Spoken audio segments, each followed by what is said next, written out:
नमस्कार मेरे प्यारे साथियों, मैं मनीष कुमार आप लोग को स्वागत करता हूं अपना यूट्यूब चैनल जीएस एनालिसिस पे। मैं आशा करता हूं कि आप सभी लोग अच्छे होंगे और स्वस्थ होंगे।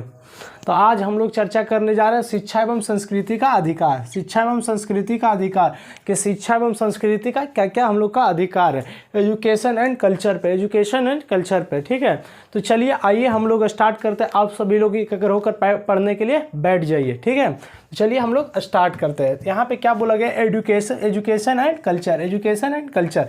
आर्टिकल 29 और 30 को हम लोग यहाँ पे चर्चा करने जा रहे हैं। ठीक है, तो आर्टिकल 29 क्या बोल रहा है कि अल्पसंख्यक हितों की रक्षा। अल्पसंख्यक हितों की रक्षा किस किस आधार पे हम अल्पसंख्यक हितों की रक्षा कर सकते हैं? तो संस्कृति के आधार पे, मतलब कि उस व्यक्ति का क्या संस्कृति है। ठीक है, जैसे कि महिलाओं व्यक्ति की संस्कृति है, महिलाओं की संस्कृति है, महिलाएं की संस्कृति अलग है, मुस्लिम महिलाएं की संस्कृति अलग है, हिंदू महिलाएं की संस्कृति अलग है। तो हर चीज़ का क्या है, संस्कृति अलग है। ठीक है, तो एक संस्कृति के आधार पे अल्पसंख्यक हितों की रक्षा होगा। भाषा के आधार पे उसकी भाषा क्या है, वहीं वहाँ बोले जाने वाली भाषा क्या है उस जगह पे। लिपि के आधार पे किस लिपि में अपना लिखता है, उर्दू लिपि है कि हिंदी लिपि, देवनागरी लिपि है, ये लिपि के आधार पे भी होगा। फिर धर्म के आधार पे, जैसे कि मान लीजिए कोई गांव में यादव लोग बहुत ज़्यादा है। ठीक है, कोई गांव में यादव लोग ज़्यादा है और पंडित जी लोग कम है, तो यादव जी पंडित जी लोग को क्या करेंगे, दबा देंगे ऐसे में। ठीक है, तो यहाँ पर बोला गया कि धर्म के आधार पे क्या है, अल्पसंख्यक हितों की रक्षा। जिस जगह पे आपका धर्म कम है, ठीक है, आपका जो धर्म है, जैसे कि आप हिंदू धर्म है, ठीक, आप हिंदू धर्म है, तो उस जगह पे बहुत सारे मुस्लिम लोग हैं, तो बहुत सारे मुस्लिम लोग हैं, तो उस पर क्या होगा कि आपको हिंदू लोग को क्या किया जाएगा, दबा दिया जाएगा। तो वहाँ पर क्या कर दिया गया कि वहाँ पे जिसका धर्म कम है उसको क्या कर दिया गया, अल्पसंख्यक बना दिया गया। ठीक है, उसका मतलब उसका हितों की रक्षा वहाँ करने का अधिकार दिया गया है। तो जहाँ पे हिंदू धर्म है, तो हिंदू धर्म कम है और मुस्लिम धर्म ज़्यादा है, तो क्या करेगा, मुस्लिम धर्म वाला ऑब्वियसली है कि हिंदू धर्म को दबा देगा। तो यहाँ पर अगर सरकार भी दबा देती है तो वो धर्म क्या करेगा, नीचे बैठ जाएगा। तो ऐसे नहीं होना चाहिए। ठीक है, तो यहाँ पर बोला गया धर्म के आधार पे क्या बोल रहा है, अल्पसंख्यक हितों की रक्षा जाति के आधार पे। अब यहाँ हम देखते हैं जाति के आधार पे, यहाँ होगा उस बात, यहाँ बोल रहा है जाति के आधार पे। मान लीजिए कि कोई गांव है, ठीक है, वहाँ पंडित जी का जाति बहुत ज़्यादा है और यादव लोग का जाति कम है। ठीक है, तो वहाँ क्या करेंगे, पंडित जी यादव लोग को क्या करेंगे, दबा देंगे। ठीक है, यादव लोग को दबा देंगे। तो यहाँ पर भी बोला गया कि जाति के आधार पर क्या करेंगे, अल्पसंख्यक हितों की रक्षा। ठीक है, अल्पसंख्यक हितों की रक्षा की जाएगी जाति के आधार पर। ठीक है, कि उसके साथ किसी भी प्रकार का कोई कुछ हो ना, उसको कोई दबाए ना, इसके आधार पे क्या किया गया, जाति के आधार पे अल्पसंख्यक हितों की रक्षा किया गया। ठीक है, के आधार पे अल्पसंख्यक हितों की रक्षा किया गया और संस्था से वंचित नहीं किया जा सकता है। मतलब जो स्कूल है वहाँ का, अब कोई जाति का हो, कोई धर्म का हो, कोई लिपि का हो, कोई संस्कृति का, जो वहाँ पे संस्था रहेगा, जो संस्था रहेगा, जो स्कूल कॉलेज रहेगा, वहाँ पे आपको पढ़ने से रोका कभी नहीं जाएगा। ठीक है, जैसे कि कोई कोचिंग है, ठीक, कोई कोचिंग है, बात के माने तो वहाँ पे क्या है कि आपका जैसे कि हिंदू धर्म कम है, तो हिंदू धर्म क्या है, तो यहाँ पे आपको स्कूल में नहीं रोका जाएगा। ये नहीं कि आपका हिंदू धर्म कम है तो आप यहाँ नहीं पढ़ सकते, ऐसा नहीं। आर्टिकल 29 में ऐसा लिखा हुआ है। ठीक है, आर्टिकल 29 में लिखा हुआ कि संस्कृति, भाषा, लिपि, धर्म, जाति के आधार पर भेदभाव नहीं किया जा सकता। ठीक है, के आधार पर संस्था से वंचित नहीं किया जाता, संस्था से वंचित नहीं किया जा सकता हमको, कि हम कोई भी उस संस्था में जाकर पढ़ सकते, क्योंकि मेरा जाति कुछ भी हो, संस्कृति कुछ भी हो। ठीक है, तो वहाँ पे क्या होगा, हम संस्था में जाकर पढ़ सकते, रोक नहीं लगाया जा सकता है। ठीक है, तो यहाँ पर क्या हुआ, रोक नहीं लगाए। जैसे कि कोई जैन धर्म का व्यक्ति आ गया यहाँ पे, जैसे कि बिहार में जैन धर्म का व्यक्ति कोई कोचिंग में गया, तो जैन धर्म वाला जैसे कि नंगे उघारे रहते। ठीक है, तो जैन धर्म वाला व्यक्ति, उनको क्या कीजिएगा, आप स्कूल में पढ़ने से रोक लगा दीजिएगा, नहीं लगाइएगा। ठीक है, उसको क्या कीजिएगा, पढ़ने से आप रोक नहीं लगा सकते, उनके धर्म पे है, उनके धर्म के आधार पे क्या कर सकते हैं, रोक नहीं लगा सकते। वो भी व्यक्ति क्या होगा, यहाँ पढ़ सकता है, यहाँ पे क्या कर सकता है, पढ़ सकता है। उनका जाति कुछ भी रहे, धर्म कुछ भी रहे, वहाँ पे आप क्या कीजिएगा, संस्था से नहीं वंचित किया जा सकता है। जैसे कि नागालैंड में 80% क्या ईसाई है, 80% क्या ईसाई है, वहाँ पर माइनॉरिटी हिंदू बहुत कम है। वहाँ पे क्या है, हिंदू जो है माइनॉरिटी है, वहाँ पे क्या है, बहुत कम हिंदू है, वहाँ पे क्या है, बहुत कम हिंदू है। तो वहाँ पे क्या करेगा कि नागालैंड का संस्था में हिंदू को रोक लगा देगा पढ़ने से, ऐसा नहीं लिखा हुआ है। ठीक है, जैसे कि ये क्रिश्चियन बहुत कम है, मिजोरम में सबसे ज़्यादा क्रिश्चियन, तो वहाँ पे क्या होगा, हिंदू वहाँ भी बहुत कम है, तो वहाँ पे क्या होगा, वहाँ पे भी आप रोक नहीं लगा सकते उस संस्था में पढ़ने से।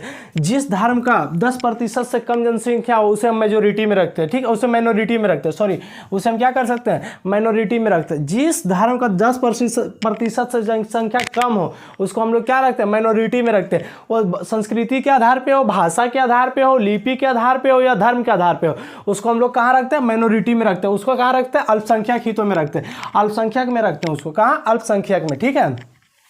तो क्या क्या बोला गया, संस्कृति के आधार पे, भाषा के आधार पे, लिपि के आधार पे, धर्म के आधार पे, जाति के आधार पे आप उसके साथ संस्था में क्या कर सकते हैं, भेदभाव नहीं कर सकते, उसको संस्था से वंचित आप नहीं कर सकते। वो वहाँ पे क्या करेगा, पढ़ेगा ही पढ़ेगा, आप उसको रोक नहीं लगा सकते। अगर आप रोक लगाते हैं तो उसको लिए आर्टिकल 29 है आपके ऊपर कार्रवाई की जाएगी। तो यहाँ पर ठीक है, यहाँ पर एक क्या हुआ कि BN राव की समिति थी और भीमराव अम्बेडकर, दोनों में यहाँ पे बहस हो गया। यहाँ पर बहस हो गया तो भीमराव अम्बेडकर बोले कि जैसे कि आप यहाँ पे कोई जैन धर्म का व्यक्ति है, तो कोई हिंदू धर्म का व्यक्ति है, कोई जैन धर्म का व्यक्ति है, तो एक कोचिंग में समझे सारा लड़का हिंदू पढ़ रहा है, लड़के लड़की, वहाँ पर एक जैन धर्म का व्यक्ति आ जाएगा, जो दिगंबर लोग रहते हैं वो क्या करते हैं, नंगे उघारे रहते हैं। तो उसमें क्या होगा, इसके बुरा नहीं मानिएगा, एक एग्जाम्पल के तौर पर हम ये दे रहे हैं, किसी को हम टारगेट नहीं कर रहे हैं, ठीक है। तो यहाँ पे क्या है कि जैन धर्म का व्यक्ति है, तो ये क्या, जैन धर्म वाले जो व्यक्ति रहते हैं वो नंगे उघारे रहते हैं, ठीक है, वो उनका नंगे बदन रहता है, उनका ये धर्म मानना, उनका ये क्या है, मानना है कि हम लोग नंगे घूमते हैं, ठीक है। तो यहाँ पे क्या करेगा कि इस व्यक्ति अगर इस हिंदू वाले स्कूल में जाएंगे पढ़ने के लिए, इनको रोक नहीं है, ये जा सकते हैं। अगर ये व्यक्ति जाते हैं तो मेजोरिटी के बीच में अगर माइनॉरिटी जाता है, ठीक है, तो उसको क्या करेंगे कि हिंदू धर्म का क्या है, बहुत सारे लोग रहेंगे, बहुत सारे लोग रहेंगे, तो इसको क्या करेंगे, अगर ये व्यक्ति एक रहे तो इनको सब लोग देखना स्टार्ट करेंगे, ठीक है। तो ये व्यक्ति को अगर सब लोग इन्हीं को देखते रहेंगे, एक क्या है ना कि आपके कल्चर से कोई अलग आ जाएगा ना तो आप उसी को देखते रहिएगा।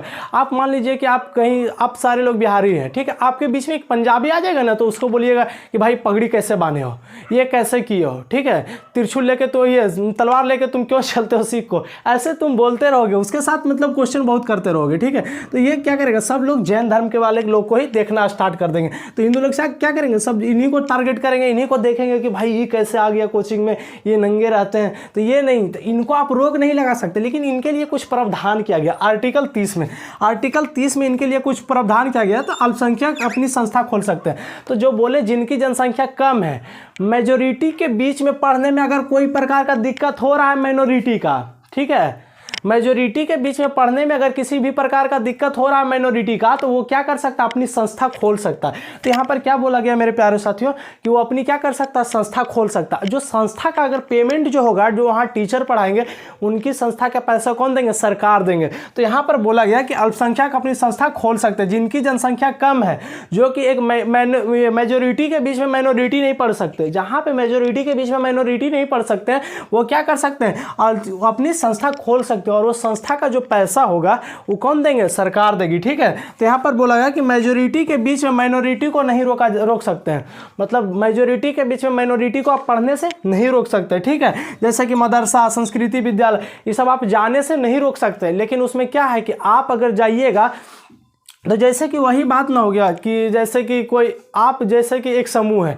उस समूह में एक समूह में शेर है, उसमें एक सियार को ला दीजिएगा तो सियार को एक अजब सा फील होगा, ठीक है, उसका अजब सा हमेशा डर बना हुआ रहेगा कि भाई हम तो एक ही हैं, ये लोग पूरा झुंड में चलते हैं, इनकी जाति अलग है, इनकी हर चीज़ अलग है, ये अपने रंगत के हैं, सिर्फ हम इसमें अकेले। तो इनको यहाँ पर थोड़ा सा क्या होगा, डर महसूस होगा, थोड़ा सा इनको गिल्टी फील होगा, थोड़ा सा, ठीक है, इनको अच्छा फील नहीं होगा। तो क्या कर सकते हैं, जिनकी जनसंख्या कम है ये अपनी संस्था ये खोल सकते हैं, ये कुछ लोग मिलकर अपनी संस्था खोल सकते हैं और उसमें ये लोग पढ़ सकते हैं, ठीक है। तो जैसे कि संस्कृत विद्यालय खोल सकते हैं, हिंदू लोग क्या कर सकते हैं, संस्कृत विद्यालय खोल सकते हैं, मुस्लिम लोग मदरसा चलाते हैं। तो इसी प्रकार से यहाँ पर बोला गया कि अल्पसंख्यक अपनी संस्था खोल सकता है, इनकी जो पेमेंट होगी कौन देगी, सरकारें देगी। तो यहाँ पर हम लोग देख चुके हैं आर्टिकल 29 और 30 को, यहाँ पे हम लोग एक्सप्लेन कर चुके हैं आर्टिकल 29 और 30 को। तब हम लोग देखेंगे आर्टिकल 31, 32 पे हम लोग चर्चा करेंगे, ठीक है। तो इसको आप लोग नोट डाउन कर लीजिएगा। आशा करते हैं कि आप सभी लोग अच्छे से इसको समझ गए होंगे, ठीक है। देख रहे हैं मेरे प्यारे साथियों आर्टिकल 19 अनुच्छेद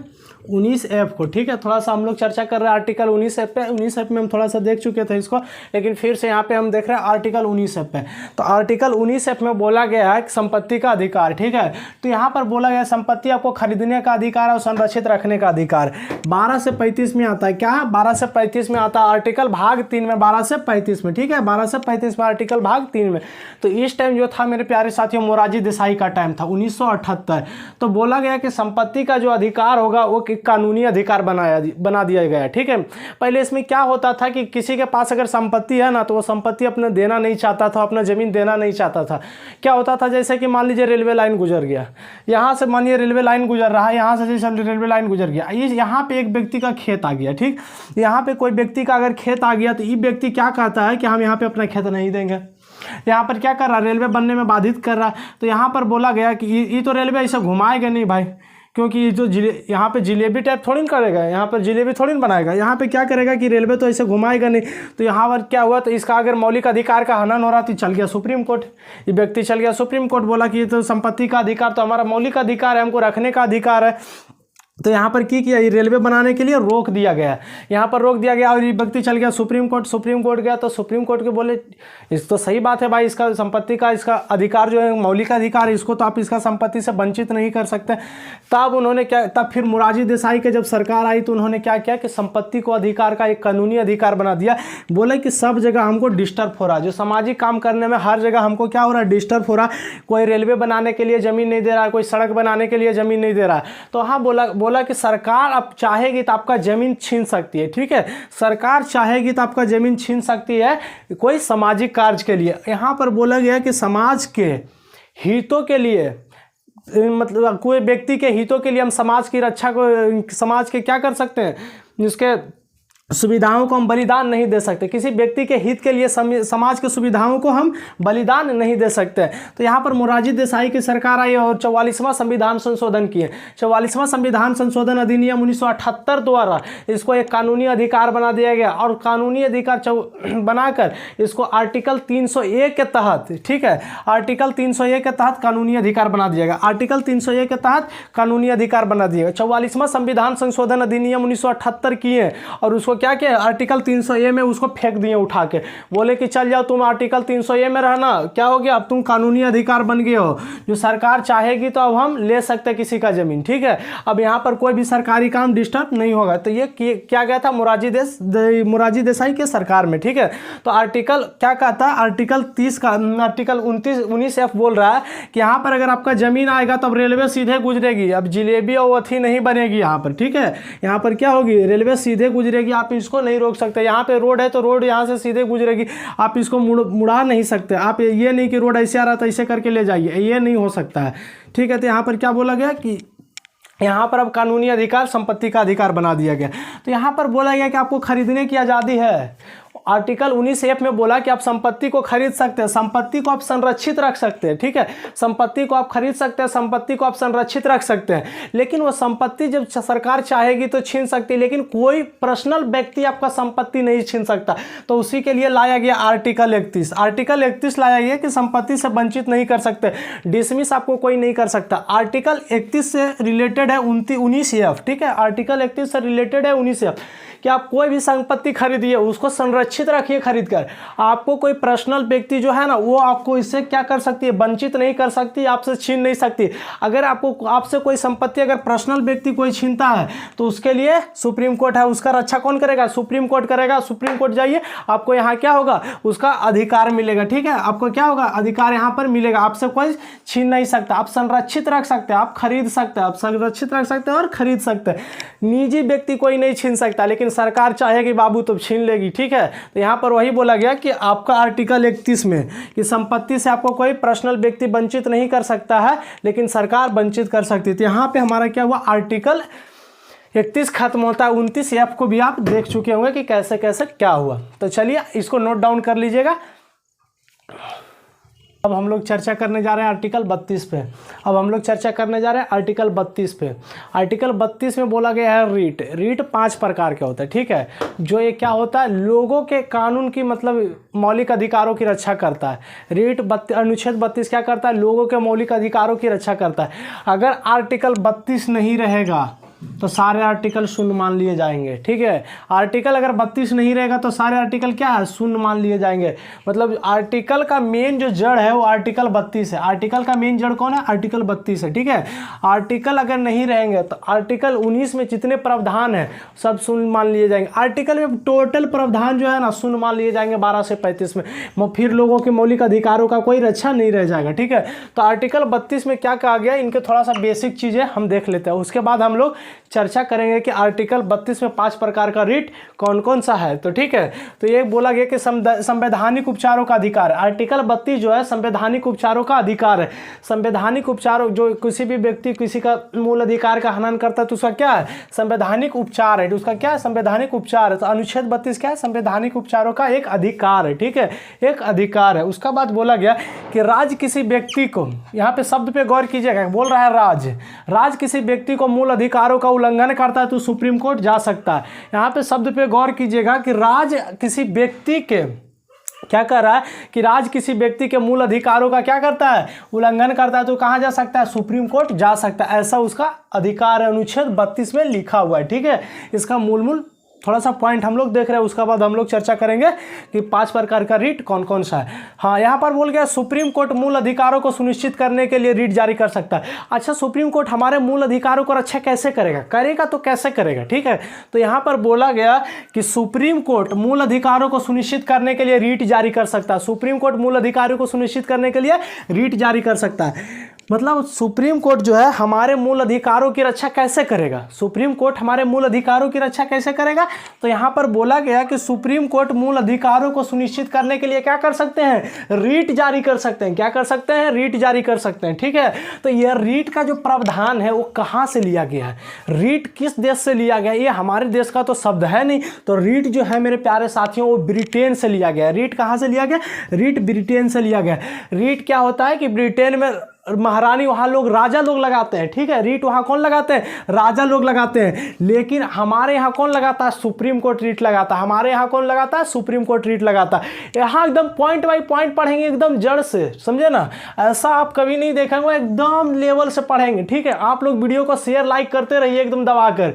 यहाँ पर हम लोग एकदम पॉइंट बाई पॉइंट देखेंगे, जड़ से देखेंगे, एक एक चीज को समझेंगे। ठीक है, एक एक चीज को समझेंगे। तो ये कहाँ रीट कहाँ से लिया गया, ब्रिटेन से लिया गया। जो ब्रिटेन जो है ना, ब्रिटेन में जो ये रीट है वो महारानी लोग लगाते हैं। वहाँ रहते थे एलिजाबेथ प्रथम, ठीक है, एलिजाबेथ द्वितीय, ये लोग महारानी वहाँ होते हैं ब्रिटेन में। वहाँ राष्ट्रपति ब्रिटेन में नहीं होते, वहाँ क्या होते, राजा महाराजा होते। तो वो लोग क्या करते थे, रीट को लगाते थे।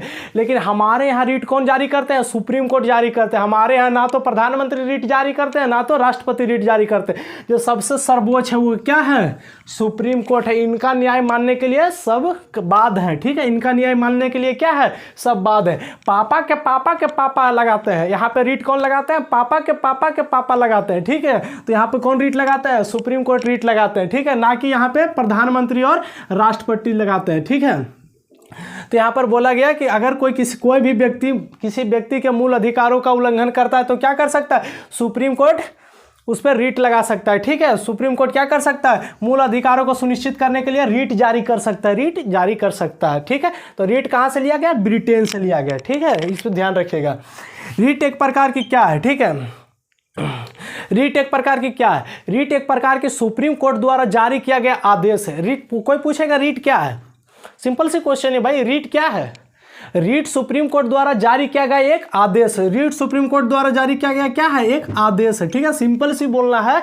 हम लोग यहाँ बेसिक से पढ़ेंगे, एकदम बेसिक से, जीरो लेवल से उठा के पढ़ेंगे भाई, समझा ले, बने रहिए। सिर्फ यहाँ क्या बोल रहा है कि सुप्रीम कोर्ट क्या कर सकता है, यहाँ क्या बोला है कि रीट एक प्रकार का क्या है, तो सुप्रीम कोर्ट द्वारा जारी किया गया एक आदेश है। रीट क्या है, एक आदेश है सुप्रीम कोर्ट द्वारा, ना कि कोई राजा के द्वारा, ना तो महाराजा के द्वारा।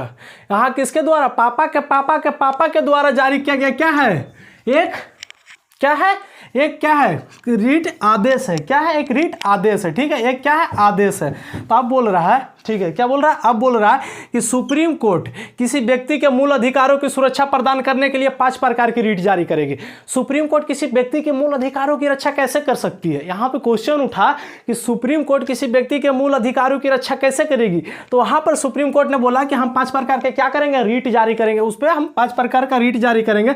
तो सुप्रीम कोर्ट क्या बोला कि सुप्रीम कोर्ट किसी व्यक्ति के मूल अधिकारों की सुरक्षा प्रदान करने के लिए क्या करेंगे, सुप्रीम कोर्ट 5 प्रकार के रीट जारी करेंगे। तो 5 प्रकार का रीट कौन कौन सा अब हम लोग देखते हैं। ठीक है, तो यहां पर बोला गया बंदी प्रत्यक्षीकरण, यहां पर बोला गया बंदी प्रत्यक्षीकरण, इसको हम सब एक एक बाई करके पढ़ेंगे। ठीक है, अभी हम लोग इसको सिर्फ बता रहे हैं। बंदी प्रत्यक्षीकरण, परमादेश, दूसरा कौन सा है परमादेश, तीसरा कौन सा है प्रतिषेध, तीसरा कौन सा है प्रतिषेध, चौथा है अधिकार परीक्षा, अधिकार परीक्षा, और पांचवा कौन सा है उत्प्रेषण, पांचवा कौन सा है उत्प्रेषण। तो ये क्या कर सकते हैं, सुप्रीम कोर्ट हमारे मूल अधिकार की रक्षा कैसे कर सकते हैं, 5 प्रकार का रीट जारी करके रख सकते हैं। ठीक है, तो आप लोग को ये बेसिक इन्फॉर्मेशन इतना पता चल गया होगा। अब हम लोग इसको बारी बारी से देखेंगे कि बंदी प्रत्यक्षीकरण क्या होता है, फिर परमादेश क्या होता है, कि प्रतिषेध क्या होता है, अधिकार परीक्षा क्या होता है, उत्प्रेषण क्या होता है। तो आप यहाँ पे आपका 3 क्वेश्चन क्लियर भी हो गया, 3 क्वेश्चन क्लियर हो गया होगा, और हम लोग उनका फिर आंसर भी यहाँ पे देख चुके हैं। तब हम लोग इनको बारी बारी से देखते हैं। इसको नोट डाउन कर लीजिएगा आप लोग, थोड़ा सा यहाँ पे हो जाता है ये। अब हम लोग देख रहे हैं बंदी प्रत्यक्षीकरण, आर्टिकल 32 को हम पहला अथी देख रहे हैं, पहला पैराग्राफ बंदी प्रत्यक्षीकरण। ठीक है, बंदी प्रत्यक्षीकरण रीट का पहला है बंदी प्रत्यक्षीकरण। बंदी प्रत्यक्षीकरण मतलब हैबियस कार्पस, इसका क्या है हैबियस कार्पस। हैबियस कार्पस क्या है अब वो हम देख रहे हैं। चलिए आइए स्टार्ट करते हैं कि हैबियस कार्पस क्या है। तो यहाँ पर बोला गया हैबियस कार्पस, यह एक लैटिन भाषा का शब्द है। हैबियस कार्पस जो है मेरे प्यारे साथियों, यह एक लैटिन भाषा का शब्द है। हैबियस कार्पस क्या है, एक लैटिन भाषा का शब्द है जिसका अर्थ होता है शरीर को प्रस्तुत करना, जिसका अर्थ होता है शरीर को प्रस्तुत करना। अगर किसी व्यक्ति को पुलिस ने गिरफ्तार कर लिया, ठीक है, अगर कोई व्यक्ति को पुलिस ने क्या किया गिरफ्तार कर लिया, अगर उसे सुप्रीम कोर्ट में 24 घंटे के अंदर नहीं प्रस्तुत करता है तो उसके खिलाफ क्या लाया जाता है, रीट लाया जा सकता है। ठीक है, उसके खिलाफ क्या कर सकता है, रीट जारी किया जा सकता है।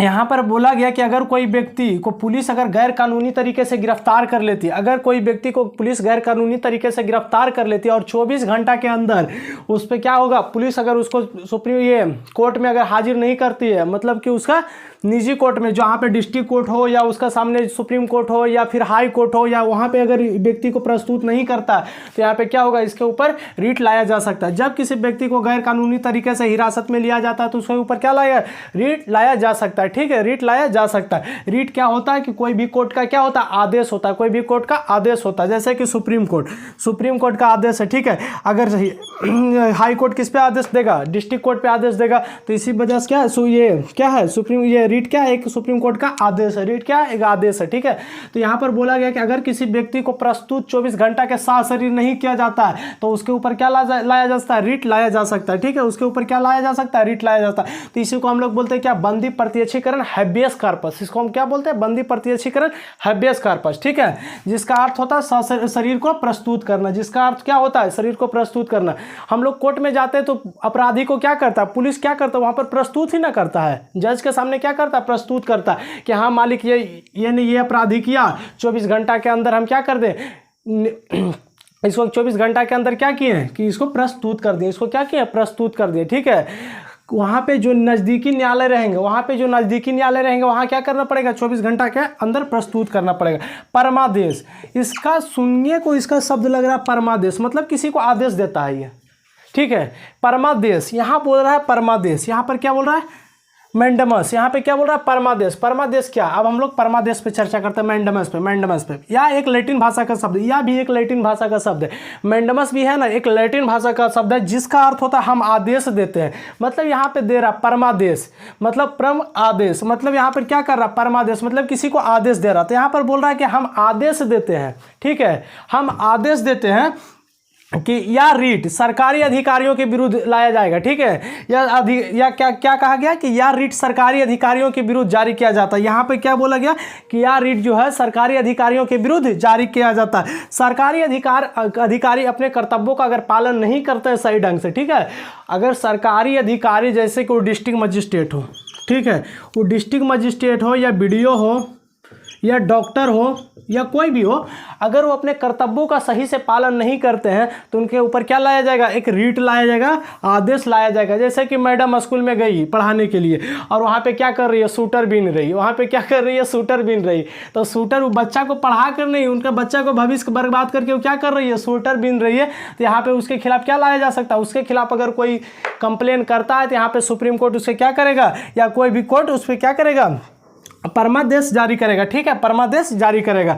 ये किसके खिलाफ लाया जाता है, ये किसी निजी व्यक्ति के खिलाफ नहीं लाया जा सकता है। पहले नंबर बात रखिएगा, ये किसी निजी व्यक्ति के खिलाफ नहीं लाया जा सकता है। ठीक है, ये जब भी लाया जा सकता है तो सरकारी अधिकारियों के विरुद्ध लाया जा सकता है, सरकारी अधिकारियों के विरुद्ध। जैसे कि वो DM हो गया, BDO हो गया, डीडीसी हो गया, डॉक्टर हो गया, इसके विरुद्ध लाया जा सकता है, क्योंकि उनके कर्तव्यों का पालन वो सही ढंग से नहीं कर रहे। जैसे कि डीएम के पास आपको कंप्लेन लेके गए, डीएम आपको भगा दिया, बोले नहीं होगा आपका काम यहाँ, तो क्या उनका कर्तव्य काम करना, ठीक है, लेकिन आप वो क्या कर रहे हैं, कर्तव्यों का पालन नहीं कर रहे। अब डॉक्टर है, कोई मरीज आया, डॉक्टर गोड़ पर गोड़ चढ़ा के हॉस्पिटल में कुर्सी पर बैठल है, अब कह रहा है झाड़ू देवे वाला के सुइया भोंक दो तो इसको मरीज आ गया, तो वो क्या करेगा, तो उसका क्या कर रहा है, या क्या कर रहा है, अपने कर्तव्यों का पालन नहीं कर रहा, तो इसके खिलाफ तुरंत क्या होगा, रीट जारी होगा, इसके खिलाफ क्या होगा, परमादेश जारी होगा। तुरंत बोलेगा डॉक्टर साहब चलिए आप यहाँ आ जाइए, तो यहाँ पे इसको जवाब देना पड़ेगा कि हम किस कारण बस सुई नहीं दे रहे थे, नहीं तो यहाँ से इनको सस्पेंड किया जाएगा। क्योंकि ये सरकारी रहेंगे क्यों, ये जब कोई व्यक्ति को सेवा ही नहीं कर सकते तो फिर सरकार का पेमेंट ही क्यों लेंगे, ठीक है। तो कोई डॉक्टर क्या करेगा कि ऐसा नहीं कर सकता कोई मरीज के खिलाफ, ठीक है। वो नहीं कि मरीज आया उधर से, सीरियस मरीज है, पेशेंट है, वहाँ पे आप क्या कीजिएगा, गोड़ पर गोड़ चढ़ा के बैठ जाइएगा, झाड़ू दे रहा उसको बोलिएगा 2 इंजेक्शन जाके लगा दो, तो ये थोड़ी ना होगा। ये डॉक्टर आप हैं, आप लगाइएगा। हाँ एक माइनर बात है कि झाड़ू लगाने वाला जो एक्सपीरियंस हो गया उसको तो वो लगा दिया तो कोई बात नहीं है, ठीक है। लेकिन हाँ यहाँ पर क्या होगा, अपने कर्तव्यों को आप क्या कीजिएगा, पालन नहीं कीजिएगा तो आपके खिलाफ क्या लाया जाएगा, परमादेश लाया जाएगा। तो परमादेश जब भी किसी लाया जाएगा तो सरकारी अधिकारी के खिलाफ या सरकारी व्यक्ति के खिलाफ, किसी निजी व्यक्ति के खिलाफ नहीं लाया जाएगा। पहला बात आप ये ध्यान रखिएगा, ये नहीं कि आप किसी निजी व्यक्ति के खिलाफ लेके चलाए परमादेश, ऐसा नहीं हो सकता है प्यारे साथियों, ठीक है। वो जब भी होगा तब कौन, सरकारी आदमी के खिलाफ होगा, सरकारी अधिकारी के खिलाफ होगा। तो ये बात आप ध्यान रखिएगा। तो यहाँ क्या बोलेंगे, सरकारी अधिकारी अपने कर्तव्यों का पालन नहीं करेंगे तो उसके खिलाफ क्या आ सकता है, रीट टू आ सकता है, परमादेश, ठीक है। रीट टू आ सकता है, परमादेश है, इसको बोलते हैं हम लोग मेंडमस, इसको हम लोग बोलते हैं मेंडमस, ठीक है। तो अब हम लोग ये 2 चीज़ देख लिए, अब आगे हम देख लेंगे तीसरा, इसको नोट डाउन कर लीजिएगा। अब हम लोग चर्चा कर रहे हैं प्रतिषेध पे, ठीक है, प्रोविजन पे। अब हम लोग कहाँ देख रहे हैं, प्रोविजन। अब हम लोग देख रहे हैं तीसरा, प्रोविजन, ठीक है। यहाँ पर बोला प्रतिषेध, यहाँ का बोला गया प्रतिषेध। प्रतिषेध का मतलब होता है, अर्थ होता है रोकना। प्रतिषेध का अर्थ क्या होता है, रोकना। तो यहाँ पर क्या बोला गया, प्रतिषेध प्रोविजन, क्या बोला हुआ है, प्रतिषेध प्रोविजन, ठीक है। यहाँ पर प्रतिषेध का अर्थ क्या होता है, रोकना। यहाँ पर क्या होता है, रोकना, किसी भी काम को रोकना। क्या बोला गया, रोकना। यह रीट सुप्रीम कोर्ट द्वारा न्यायालयों के विरुद्ध लाया जाता है। यह जो रीट है सुप्रीम कोर्ट द्वारा निचले न्यायालयों के विरुद्ध लाया जा सकता है। जैसे कि डिस्ट्रिक्ट कोर्ट क्या है, उसको फांसी सुनाने का आदेश नहीं है, वो फांसी सुना दिया, ठीक है। तो यहाँ पर क्या कहा गया, या रीट द्वारा या रीट सुप्रीम कोर्ट के द्वारा न्यायालयों के विरुद्ध लाया जा सकता है, ठीक है। सुप्रीम कोर्ट को लगता है कि यह न्यायालय अपने क्षेत्राधिकार से जाकर बाहर काम कर रहा है। अगर सुप्रीम कोर्ट को ऐसा लगता है कि जितना इसको काम दिया गया उस क्षेत्र से ये बाहर जाकर काम कर रहा है, तो उस पर क्या लगा सकता है, सुप्रीम कोर्ट रोक लगा सकता है। उस पर क्या कर सकता है, सुप्रीम कोर्ट रोक लगा सकता है, ठीक है। सुप्रीम कोर्ट रोक लगा सकता है। तो यहाँ बोला गया प्रतिषेध का अर्थ मतलब रोकना। या रीट सुप्रीम कोर्ट के द्वारा न्यायालयों के विरुद्ध लाया जाता है। सुप्रीम कोर्ट के द्वारा जो निचले न्यायालय है ना, उसके विरुद्ध लाया जाता है। पापा लाते हैं बेटा के विरुद्ध, बेटा लाते हैं पोता के विरुद्ध, ठीक है। तो यहाँ पर सुप्रीम कोर्ट क्या है, बाप है। हाई कोर्ट क्या है, उसका बेटा। डिस्ट्रिक्ट कोर्ट क्या है, पोता। तो यहाँ बोलते हैं पापा लाते हैं बेटा के विरुद्ध और बेटा लाते हैं पोता के विरुद्ध, ठीक है। तो यहाँ पर क्या बोला गया, अगर सुप्रीम कोर्ट को लगता है, ठीक है, कि अपना क्षेत्राधिकार से जाकर बाहर वो कोई काम कर रहा, तो उस पर क्या करेंगे, सुप्रीम कोर्ट रोक लगा देंगे। उस पर क्या करेंगे, सुप्रीम कोर्ट रोक लगा देंगे, प्रतिषेध मतलब प्रोविजन लगा देंगे, ठीक है। तो यहाँ बोला गया कि यह रीट सुप्रीम कोर्ट द्वारा न्यायालयों के विरुद्ध लाया जा सकता है। सुप्रीम कोर्ट को लगता है कि यह न्यायालय अपने क्षेत्राधिकार से बाहर रहकर काम कर रहा है, तो उसके ऊपर क्या लगाया जाता है, रीट लगाया जाता है, ठीक है। उसके ऊपर क्या किया जाता है, रीट लगा दिया जाता है सुप्रीम कोर्ट के द्वारा, ठीक है, कि बेटा तुम यहीं पे रुक जाओ, इससे बाहर तुम काम नहीं कर सकते हो, तुम अब ये काम नहीं करोगे, तुम इसको बंद कर दो, ये फाइल जो खोले हो ना ये बंद कर दो, तुम्हारे क्षेत्राधिकार में ये चीज नहीं है, ठीक है। और ये अब दूसरा हम लोग देखते हैं उत्प्रेषण। तो ये आप देख लिए होंगे कि सुप्रीम कोर्ट कोई भी काम कानून को रोक लगा देते हैं। जैसे कि आपको कोई डिस्ट्रिक्ट कोर्ट का कानून है फांसी नहीं देना, ठीक है, एक फांसी नहीं देना, या हाई कोर्ट का काम है बात के मान लीजिए फांसी नहीं देना। अब ये फांसी देने के लिए चला गया, ठीक है, डिस्ट्रिक्ट कोर्ट आदेश दे दिया कि इसको पुलिस को कि फांसी दे दीजिए, आप ये व्यक्ति को पकड़े, आप इसको फांसी पर लटका दीजिए। तो यहाँ पर क्या करेंगे, ये क्या करेंगे, पुलिस यहाँ पर फांसी इसको दे देंगे। लेकिन जैसे सुप्रीम कोर्ट के पता चला कि यहाँ पर ये फांसी दे रहा है, तुरंत इसके ऊपर क्या ला देगा, रिट जारी कर देगा, कहेगा ये तुम्हारे क्षेत्राधिकार से बाहर है, तुम ये काम को कैसे कर रहा है, तुमको ये आदेश कौन दे दिया ये काम को करने के लिए। तो क्या है, ये काम पे तुरंत वहीं पे रोक लग जाएगा। यहाँ पे क्या कहा गया, प्रतिषेध प्रोविजन, कि जो काम आपके अंदर नहीं है वो काम को आप नहीं कर सकते, जिस काम आपके अंदर नहीं है वो काम को आप नहीं कर सकते। सरल शब्दों में समझिए, समझे ना, कि जिस काम, जैसे कि आपको पापा कोई काम दिए कि बेटा तुम्हारा इतना काम है, मतलब तुमको इतना काम है और तुम उसके जाकर बाहर काम करोगे, नहीं हम इससे बाहर काम करेंगे, तो पापा कहेंगे रुक जा बेटा रुक जा, अभी उड़ मत, अभी रुक जा, तुम्हारे इतने अंदर तुम्हारा जो काम है उतना कर, इससे बाहर तुमको करने का आदेश नहीं है। तो वहाँ पे क्या करेगा सुप्रीम कोर्ट, रोक लगा देगा। ठीक है, वहाँ पे सुप्रीम कोर्ट क्या करेगा, रोक लगा देगा। अब यहाँ पर हम देखते हैं उत्प्रेषण। उत्प्रेषण मतलब कार्टिओररी, ठीक है, कार्टिओररी उत्प्रेषण। ठीक है, तो यहाँ पर बोला गया कि रीट प्रतिषेध की तरह होती है। ठीक है, रीट प्रतिषेध की तरह होती है, इसी का दूसरा रूप है वो, रीट इसी का दूसरा रूप है। वो बोलता है कि रीट प्रतिषेध की तरह होती है, तुम्हारे क्षेत्राधिकार से बाहर जो काम बोला गया ना कि तुम्हारे क्षेत्राधिकार से बाहर है। तो जैसे कि यहाँ पर मान लीजिए कि ये बाप है, ठीक है, कोई पापा है, किसी का पापा है, ठीक है,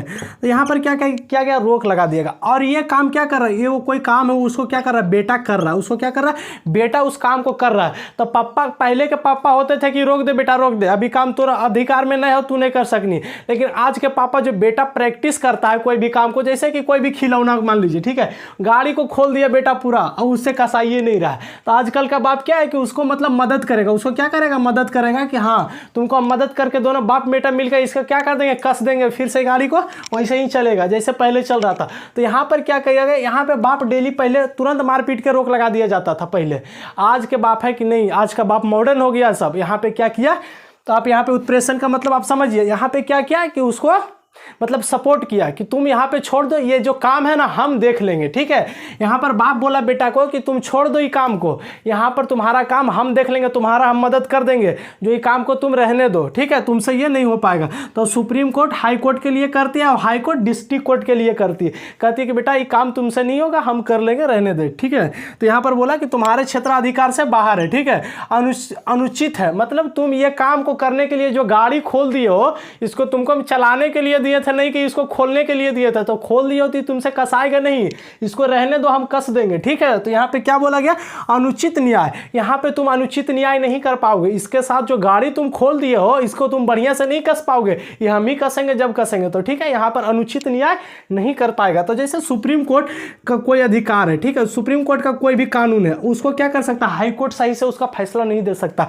हाई कोर्ट डिस्ट्रिक्ट कोर्ट का कानून क्या करे, हाई कोर्ट का कानून डिस्ट्रिक्ट कोर्ट संभाल पाएगा, नहीं संभाल पाएगा, क्योंकि यहाँ पे इसका अधिकार कुछ अलग है, इसका अधिकार कुछ अलग है। तो यहाँ पर बोला गया कि तुम जो डिस्ट्रिक्ट कोर्ट है ये गाड़ी के खोल दिया है, तो ये सुप्रीम हाई कोर्ट बोला कि रहने दे बेटा, तुमसे नहीं कसाएगा, अब हम कस देंगे। ठीक है, तो ये काम को छोड़ दे। अब हाई कोर्ट कोई गाड़ी को खोल दिया, तो यहाँ पे बड़ा गाड़ी खोला, हाई कोर्ट थोड़ा बड़ा गाड़ी खोल दिया, तो सुप्रीम कोर्ट बोला कि रहने दे, हम कर देंगे। ठीक है, तो यहाँ पे क्या बोलता है, उत्प्रेषण। ठीक है, तो आप ये समझ चुके होंगे कि कैसे कैसे दोनों में क्या क्या अंतर है। यहाँ पे डायरेक्ट रोक लगाती है, यहाँ पे क्या करती है, डायरेक्ट रोक लगा देती है, यहाँ पे डायरेक्ट रोक लगा देती है। यहाँ पे क्या करती है, कोई भी काम को अगर बेटा से नहीं हो रहा तो बाप यहाँ पे कर देता है, यहाँ पे क्या करता है, कर देता है कि बेटा तू थोड़ा सा हेल्प कर, बाकी हम यहाँ पे कर देंगे। ठीक है, ये क्षेत्राधिकार से तुम्हारे बाहर है, तुम इसको तो खोल दिया लेकिन कसने के लिए जानता नहीं, इसको हम सुनिश्चित कर देंगे, तुम्हारे अधिकार से बाहर है।